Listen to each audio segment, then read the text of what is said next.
Well, what's known as the Night Parade of 100 Demons is an ancient Japanese folk tale about supernatural beings taking over the night. At an art museum in Boston, artist Masako Miki is bringing the tale into a colorful and even cuddly present day. Jared Bowen of GBH Boston takes us there for our Arts and Culture series, Canvas. In the silvery hue of night, a gathering of characters. At first glance, they're curvy forms, standing on their own and dappled with rainbow colors.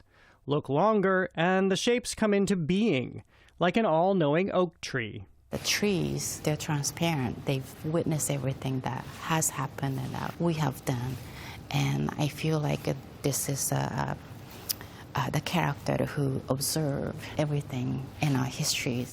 Each of these needle-felted sculptures here at the Mass Art Museum in Boston has a reason for being, says artist Masako Miki. They are characters she has conjured and crafted to take their place in her own contemporary mythology. It's a human nature to make stories and narratives. And, if you believe in the same story, there's a sense of trust. And we actually believe in that stories and we act on it. In creating what she now calls Midnight March, Miki was prompted by a Japanese tale more than 1,000 years old.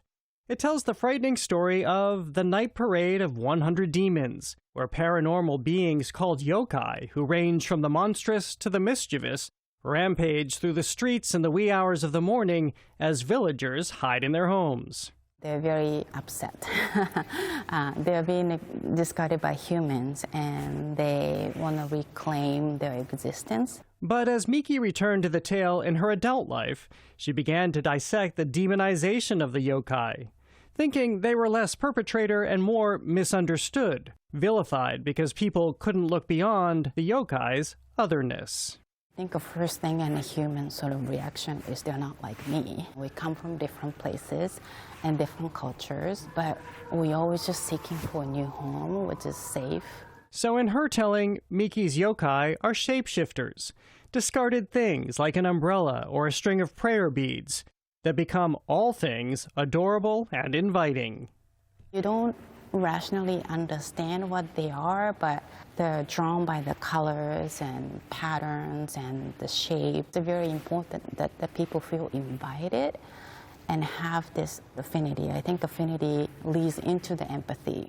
When I first saw these wonderful, colorful creatures, I thought, this is amazing. Everyone's going to love them, and they do. But then you start to dig in a little deeper. Lisa Tung is artistic director of the Mass Art Museum and says beyond their huggable charm, Miki's characters represent an intersection many have navigated, especially immigrants. Masako is trying to figure out her background, her culture, how does that fit with this new culture that she's come to? And being a child of immigrants, my parents came here. I've been living here for the past 50 years. There's always that, what is the culture? Miki was raised in Japan and came to the United States as a young adult to study art. She cherishes her Japanese heritage, she says, but embraces, especially as a woman, the independence life in the U.S. has afforded her.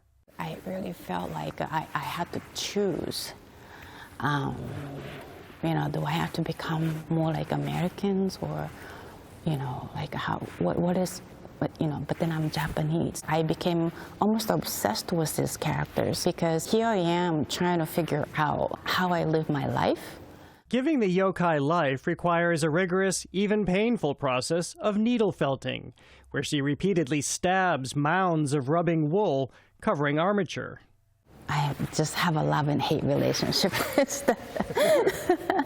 It's so labor intensive because you can only felt so much because it hurts your shoulders and your arm. Also, I love that part of art making. You can't have a shortcut.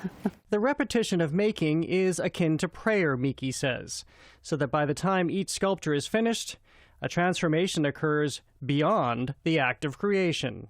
You just repeat the same thing for so long, and then you're so focused and intense in your head, and at the end it becomes its own thing. It has its own spirit.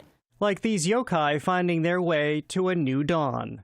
For the PBS News Hour, I'm Jared Bowen in Boston. Support journalism you trust. Support PBS News. Donate now, or even better, start a monthly contribution today.